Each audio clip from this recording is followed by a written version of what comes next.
আমি কবি শফিক ইসলামের ছোট্ট কিছু তার বোধহয় সংক্ষিপ্ত এখানে আলোচনা আছে বইতে, সেটুকু আমি পাঠ করে সবাইকে শোনাচ্ছি।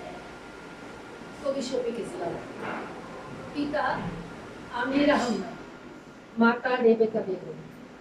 জন্ম 10ই অক্টোবর 1960।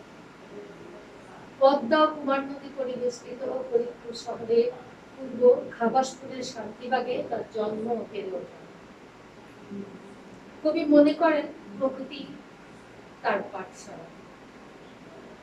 স্কুল জীবন গীতৈষী বিশ্ববিদ্যালয় ফরিদপুর, কলেজ জীবন সরকারি রাজেন্দ্র কলেজ, উচ্চ বিদ্যালয় লিখছেন আপনি, হ্যাঁ, কলেজ জীবন সরকারি রাজেন্দ্র কলেজ ফরিদপুর, অতঃপর সিভিল প্রকৌশলী ডিপ্লোমা ডিগ্রি অর্জন করেন। ব্যক্তি জীবনে